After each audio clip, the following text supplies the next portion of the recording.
இணைந்திருப்போம், அன்பை பகிர்வோம், குளிர்ந்த இராமுடன் நியத் சொல்லுவோம். லப்பைக் அல்லாஹும்ம லப்பைக். Delivering smiles all around the professional careers. Reach us to reach them. தாவேகா தலைவர் விஜய் 108 தொகுதிகளில் பெரும்பான்மையான நிலையில் இன்னும் ஒரு 10 இடங்களோட பெரும்பான்மையை நிரூபிக்க வேண்டிய ஒரு கட்டாயத்தில் இருக்கிறார். இந்த நிலைமையில் யாரிடமிருந்து அவருக்கு ஆதரவு வரும், எந்தெந்த கட்சிகள் அவருக்கு ஆதரவு அளிக்க தயாராக இருக்கிறார்? ஜோசப் விஜய் என்ற நான் என்கிற பேரில் அவர் பதவியேற்க போகிறார். ஆனால் ஆளுநர் 7 நாளிலிருந்து 14 நாட்கள் கால அவகாசம் கொடுப்பார் இந்த ஃப்ளோர் டெஸ்ட்டுக்கு. இதுக்கு பெரும்பான்மை நிரூபிக்கணும். ஏன்னா ஆளுநர் அவர்களுக்கு தெரியும் 108 இடத்துல தான் ஜெயிச்சிருக்காங்க. இப்போ காங்கிரஸுக்கு ஒரு வாய்ப்பு. நீண்ட காலத்துக்கு பிறகு, கடந்த 50 வருடங்களுக்கு மேலாக காமராஜருக்கு பிறகு ஆட்சியே கிடையாதுங்க. அப்போ அவர்களுக்கு ஒரு வாய்ப்பு மந்திரி சபையில் தமிழ்நாட்டில் இடம் பிடிக்கக்கூடிய வாய்ப்பை அவர்கள் நிச்சயமாக பயன்படுத்துவார்கள் நான் பார்க்குறேன். பிரதமர் மோடி என்ன சொல்லியிருக்காரு, இனிமேல் நல்லா கவனிக்கணும், தமிழ்நாடு அரசுக்கு எங்களுடைய உதவி தொடரும், நாங்கள் தொய்வில்லாமல் செய்வோம், இனிமேல் தமிழ்நாட்டில் பல திட்டங்களை நாங்கள் செயல்படுத்துவதற்கு உறுதுணையாக இருப்போம், இப்படிலாம் பேசியிருக்காரு. ஆனால் திரு ஸ்டாலின் அவர்கள் இருக்கிற வரைக்கும் இந்த மாதிரியான வார்த்தைகள் வரவே தான் சொல்கிறேன். ஆகாயம் தமிழ் பார்வையாளர்களுக்கு அன்பு வணக்கம். இன்றைய நேர்காணலில் எழுத்தாளர் திரு புதுவனம் ஹலீம் அவர்கள் நம்மோடு இணைந்திருக்கிறார். அவரோடு பேசலாம். வணக்கம் சார். வணக்கம். தாவேகா தலைவர் விஜய் 108 தொகுதிகளில் பெரும்பான்மையான வெற்றி அடைந்த நிலையில் இன்னும் ஒரு 10 இடங்களோட பெரும்பான்மையை நிரூபிக்க வேண்டிய ஒரு கட்டாயத்தில் இருக்கிறார். யாரிடமிருந்து அவருக்கு ஆதரவு வரும், எந்தெந்த கட்சிகள் அவருக்கு ஆதரவு அளிக்க தயாராக இருக்கிறார்? முதலில் தாவேகாவுடைய தலைவர் வருகின்ற முதல்வராக பதவியேற்க இருக்கின்ற ஜோசப் விஜய் அவர்களுக்கு முதல்ல வாழ்த்துக்களை சொல்லிடுவோம். ஏனென்றால் வெற்றி பெற்றவர்களுக்கு வாழ்த்து சொல்வது தான் நம்முடைய பண்பாடு. அது ஒன்று. ஆனால் என்ன, நீங்கள் கேட்டது மாதிரி ஒரு மெஜாரிட்டியான ஆட்சி நடக்க போகிறதில்ல. அந்த மேஜிக் நம்பர்னு சொல்லக்கூடிய 118ஐ எந்த கட்சியுமே தொடலை. அதற்கு காரணம் விஜய் தான். ஏன்னா பொதுவாக அதிமுக திமுக என்று மாறி மாறி வந்த களத்தில் மூன்றாவதாக வந்த விஜய் ஓட்டுகளை பிரிப்பார், யார் ஓட்டை பிரிக்க போகிறாரு, இப்படித்தான் நம்ம பேசியிருக்கோம். ஆனால் எல்லாருடைய கணிப்பையும் பொய்யாக்கி விட்டு அவர் ஒரு தனிப்பெரும் கட்சியாக வந்திருப்பது என்பது ஒரு ஆச்சரியத்திலும் ஆச்சரியம்தான். தனித்து அவர் எதுவும் யாரும் எந்த கூட்டணி இல்லாமல் அவர் மட்டுமே நின்று விஜய் தான் 234 இடத்துல நிற்கிறான் அப்படின்னு சொன்னது என்னுடைய முகம்தான், வேட்பாளர் பேர் கூட மக்களுக்கு தெரிய வேண்டியதில்லை அப்படின்னு. உண்மைதான், பல்வேறு தொகுதிகளில் வேட்பாளர் பேர் கூட மக்களுக்கு தெரியாது, விசில் சின்னமும் விஜய் தான் தெரியும். அப்போ 108 அந்த எண்ணிக்கை என்பது ஒரு பெரிய எண்ணிக்கை தான். காரணம், கட்சி ஆரம்பித்து 2 வருடங்களில் ஒரு கட்சி இப்படி ஒரு இடத்துக்கு வந்தது என்பது எனக்கு தெரிந்து பேரறிஞர் அண்ணா காலத்தில் கூட இல்லை. அப்பொழுது கூட 50 இடங்களில் வெற்றி பெற்றாங்க முதல் தடவையாக. ஆனால் அதற்கு முன்பு அவர்கள் செய்த களப்பணி என்பது வேறு. இப்போ இப்படி ஒரு மிகப்பெரிய வெற்றியை விஜய் தனிப்பட்ட முறையில் பெற்றிருக்கிறார் என்பதில் மாற்று கருத்தே இல்லை. ஆட்சி அமைக்க போகிறது எப்படி, அது ஆட்சி நிலைக்குமா, அதுக்கு பாஜக விட்டுருமா, அந்த மெஜாரிட்டி எப்படி கொண்டு வர போகிறாங்க, அவர் முதல்வரானதுக்கப்புறம் என்னென்ன செய்வார், சொன்னதை செய்வாரா, இதெல்லாம் அடுத்த கட்டம். இப்படி ஒரு கட்சி ஆரம்பித்து அவர் அதிமுகவையும் திமுகவையும் பின்னுக்கு தள்ளிவிட்டு ஒரு சிங்கிள் டிஜிட்டில் 100 இடத்தை தாண்டி மேலே வந்தது என்பது பெரிய சாதனை. அதை செய்திருக்கிறார். அதுக்கு பல்வேறு காரணங்களை நம்ம பேசலாம், அதை நம்ம பேசுவோம். இப்போ நீங்கள் கேட்ட கேள்விக்கு வர்றேன். இந்த ஆட்சியை பாஜக நடத்த விடுமா, முதல் கேள்வி. காரணம், வட இந்தியாக்களில் ஒரு மெஜாரிட்டி இருக்கிற கட்சிகளையே உடைக்கிற வேலையை செய்பவர்கள் பாஜகவினர். இங்கே மெஜாரிட்டி எண்ணிக்கை இல்லை. ஆளுநர்கள் எல்லோருமே யாருடைய ஆட்கள் என்று எல்லோருக்கும் தெரியும். அப்போ இன்றைக்கி இந்த நிமிஷம் ஆளுநர் என்ன செய்ய போகிறார் என்பது தான் இன்றைக்கி $1 மில்லியன் கேள்வி. அடிப்படையில் ஆளுநர் கண்டிப்பாக ஒரு சிங்கிள் லார்ஜஸ்ட் பார்ட்டியை தான் கூப்பிடுவாங்க. விஜய் கடிதம் கொடுத்துருக்கிறார், அவரை தான் அழைப்பாங்க, அதில் மாற்று கருத்து இல்லை. விஜய் முதல்வராக பதவி ஏற்பதிலும் எந்த சிக்கல் இல்லை. ஏன்னா சிங்கிள் லார்ஜஸ்ட் பார்ட்டி, அது அடிப்படையில் அவரை முதல்வர் வேட்பாளராக கூப்பிடுவாங்க, முதல்வராக பதவி ஏற்பார். ஜோசப் விஜய் என்ற நான் என்கிற பேரில் அவர் பதவி ஏற்க போகிறார். ஆனால் ஆளுநர் 7 நாளிலிருந்து 14 நாட்கள் கால அவகாசம் கொடுப்பார் இந்த ஃப்ளோர் டெஸ்ட்டுக்கு. இதுக்கு பெரும்பான்மை நிரூபிக்கணும். ஏன்னா ஆளுநர் அவர்களுக்கு தெரியும் 108 இடத்துல தான் ஜெயிச்சிருக்காங்க. 108னாவே அபாயம்தான். உதாரணத்துக்கு சொல்கிறேன். அப்போ இவர் பெரும்பான்மையை நிரூபிக்க வேண்டும். அதற்கு ஒரு வாரத்திலிருந்து 2 வார காலம் அவகாசம் கொடுக்கலாம். அது ஒரு பக்கம். அந்த 2 வார காலம் அவர் தான் முதல்வர். கூடவே ஒரு 4 அல்லது 5 அமைச்சர்கள் பதவியேற்பாங்க. செங்கோட்டையன் போன்றவர்கள், முக்கியமான நபர்கள் எல்லாம் பதவியேற்கலாம். ஆதவ அர்ஜுனா போன்றவர்கள் பதவியேற்கலாம். இப்போ இந்த பெரும்பான்மை எப்படி நிரூபிக்கக்கூடிய வாய்ப்பு எப்படி உருவாக்குவாங்க, அதுதான் இன்றைக்கி முக்கியமானது. திமுகவும் அதிமுகவும் ஒரு பெரிய எண்ணிக்கையில் தான் இடத்தை அடைஞ்சிருக்காங்க. எதிர்க்கட்சியாக திமுக இருந்தாலும் அதிமுகவும் ஒரு எண்ணிக்கையில் வந்திருக்காங்க. இப்போ இந்த எண்ணிக்கையிலிருந்து தான் யாராவது ஆதரவு கொடுக்கணும் இந்த கூட்டணியிலிருந்து. இப்போ என்ன வாய்ப்பு இருக்குது நான் பார்க்குறேன் அப்படின்னா, எனக்கு தெரிந்து காங்கிரஸ் முதல் கட்சியாக ஆதரவு கொடுக்கலாம். காரணம், இப்போ கூட இந்த காங்கிரஸுடைய மேலிட பொறுப்பாளர் என்ன சொல்கிறாருன்னா, சோடாங்கர், நாங்கள் தாவேகாவோடு கூட்டணி வைக்க விரும்பினோம், அதாவது தொண்டர்கள் விரும்பினார்கள் அப்படின்னு சொல்கிறார். வாழ்த்து பார்த்தீங்கன்னா தேர்தல் முடிஞ்ச உடனே திரு ஸ்டாலினுக்கு கூப்பிட்டு ராகுல் காந்தி பேசலை, தோத்துட்டோம் அது இப்படி ஆயிடுச்சு வருத்தப்பட வேணாம் அப்படிங்கிற மாதிரிலாம் பேசலை. வெற்றியும் தோல்வியும் அரசியலில் சகஜம்தான். தாவேகாவுடைய தலைவர் விஜய்க்கு வந்து வாழ்த்து சொல்கிறார். இப்போ இதுனா அவருடைய என்ன பிரதிபலிப்பை காமிக்குது. அதை விட முக்கியமாக அவருடைய அகில இந்திய செயலாளர் வேணுகோபால், அவர் தான் எனக்கு தெரிஞ்சு கேரளாவில் முதல்வராக போகிறான்னு சொல்கிறாங்க, KC வேணுகோபால். அவர் ரொம்ப ஆசைப்பட்டார் யார் விஜயை கூட்டணிக்கு சேர்க்கணுன்னு. அதை வைத்து தான் மாணிக் தாகூர் போன்றவர்கள்லாம் இங்கே ப்ளே பண்ணாங்க. அப்போ அவர் இன்றைக்கி வாழ்த்து சொல்லியிருக்கார். அப்போ கிட்டத்தட்ட காங்கிரஸ் விஜயோட நாங்கள் ஆதரவு கொடுக்க வருகிறோங்கிற மாதிரி தான் சிக்னல் வந்திருக்கு. அப்போ 5 இடம் அடிப்படையில் இங்கே ஒரு 13 MLAவது தேவை. அடிப்படை 5 இடம் அவங்க மட்டுமே வந்து மீத 8 பேர் அவங்க மட்டுமே வந்து ஆட்சி அமைக்க முடியாது.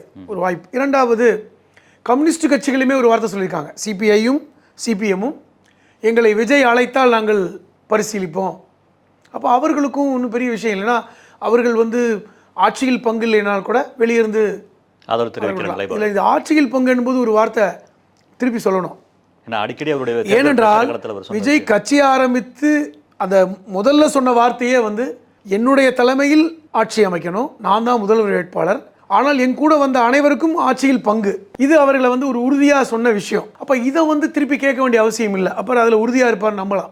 அதற்கேட்டு போன்ற ஒரு சூழல் தான் இன்றைக்கி இருக்குது.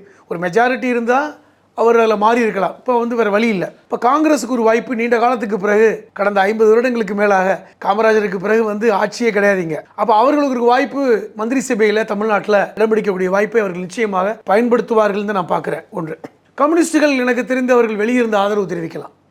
ஏன்னா அவர்கள் எப்பொழுதுமே வந்து அந்த பதவி கொடுத்தா தான் அப்படின்னு இல்லை, வெளியிருந்து ஆதரவு கொடுக்க வாய்ப்பு இருக்கிறது. 2, அப்படி இருந்தும் ஷார்டேஜ் வந்து ஒரு 3-4 தேவைப்படும். பாட்டாளி மக்கள் கட்சி அவர்களுக்கு 5 MLAக்கள் இருக்காங்க. இப்போ அவர்களும் தனிச்சின்னத்தில் போட்டிட்டவர்கள் தான், அவருடைய மாம்பழ சின்னத்தில் போட்டிட்டவர்கள், அவர்களும் வர வாய்ப்பு இருக்குது.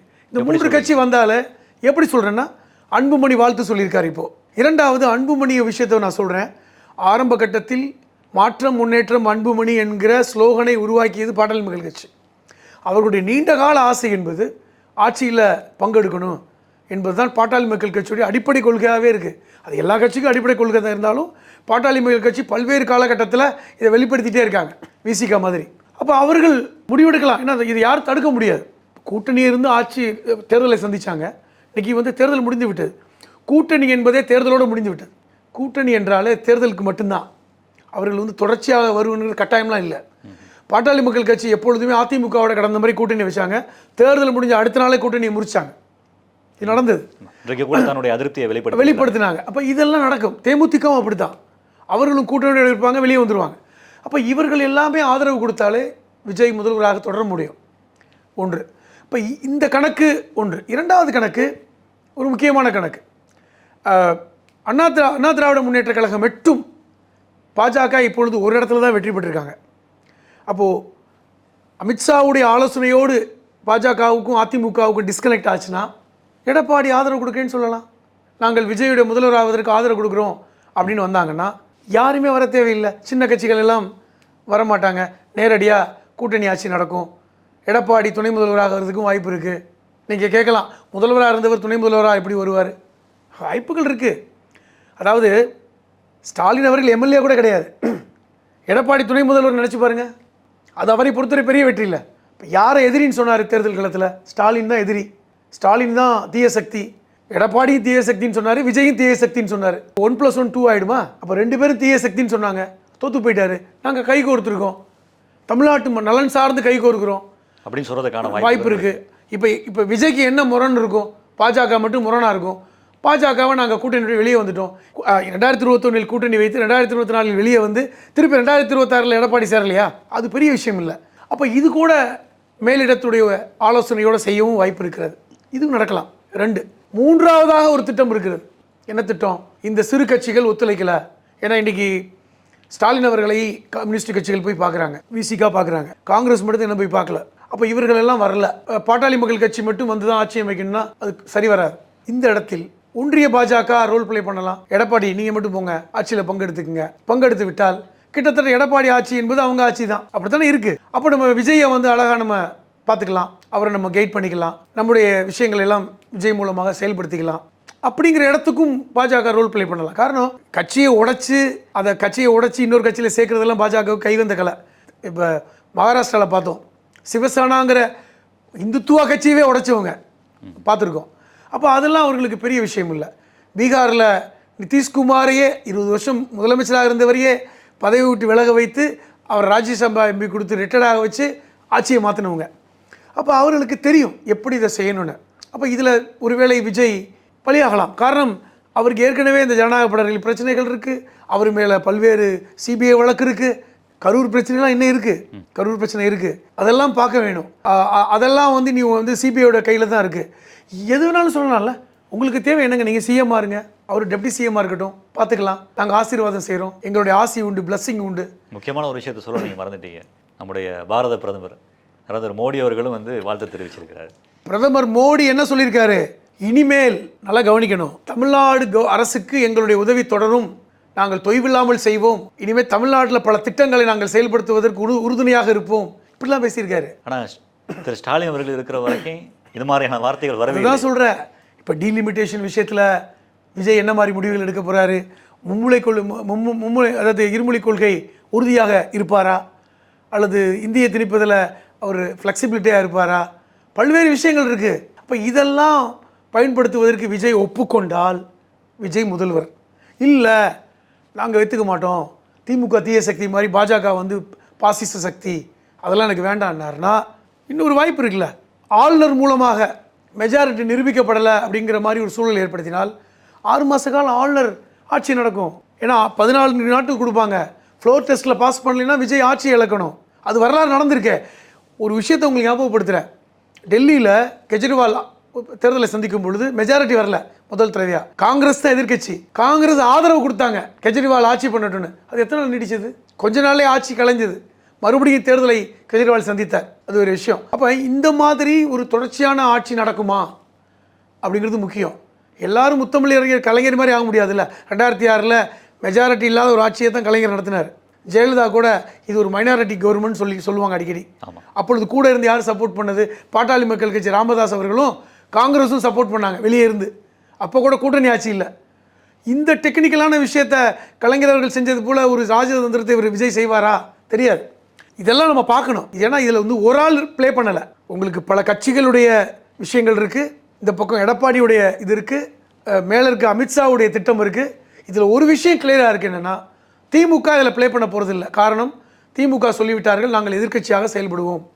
அவங்களுடைய இது க்ளோஸ் ஆகிடுச்சு. திமுக கூட்டணியை பற்றி அவங்க பேசலை. திமுக என்கிற அந்த கட்சி செகண்ட் லார்ஜஸ்ட் பார்ட்டி, நாங்கள் ஆக்கப்பூர்வமான எதிர்க்கட்சியாக செயல்படுவோம். அப்போ என்ன ஒரு விஷயம் என்னென்னா, உதயநிதி ஸ்டாலின் அவர்கள் எதிர்க்கட்சி தலைவர். ஏன்னா ஸ்டாலின் அவர்கள் வந்து தோற்று போயிட்டாங்க. அது ரொம்ப முக்கியமானது. ஸ்டாலின் தோற்று போனது ஒரு முக்கியமானது. ஏன்னா அவர் இவ்வளவு பெரிய திட்டங்களெல்லாம் செஞ்சாருன்னு சொல்கிறாங்கல்ல. ஏன்னா அது உண்மை. மோசமான திமுக ஆட்சியை தமிழ்நாடு பார்த்துருக்கு, மோசமான அதிமுக ஆட்சியை தமிழ்நாடு பார்த்துருக்கு. அதில் மாற்று கருத்து இல்லை. ஆனால் கடந்த 5 வருடங்களில் ஒரு மோசமான ஆட்சி கிடையாது. நீங்கள் அதை பார்க்கணும். பல்வேறு திட்டங்கள் இருக்குது, பல்வேறு நலத்திட்டங்கள், அது எல்லோரும் ஒத்துக்குவாங்க. அப்படி கொடுத்தும் ஸ்டாலின் தோற்றுருக்கிறார். அது அவர்கள் தான் ஆய்வு செய்யணும். ஏன் தோல்வி அடைஞ்சாருங்கிறத திமுக தான் ஆய்வு செய்யும். திமுக எதிர்க்கட்சி தான். அவர்கள் இனி வேடிக்கை தான் பார்க்க போகிறாங்க என்ன நடக்குதுன்னு. கண்டிப்பாக அடுத்த தேர்தல் வரை அவர்கள் வேடிக்கை பார்க்க போகிறாங்க, எப்படி நடக்குதுங்கிற இது பண்ண போகிறாங்க. ஒரு எதிர்க்கட்சி, ஆக்கப்பூர்வமான எதிர்க்கட்சியாக அவர்கள் செயல்பட போகிறாங்க.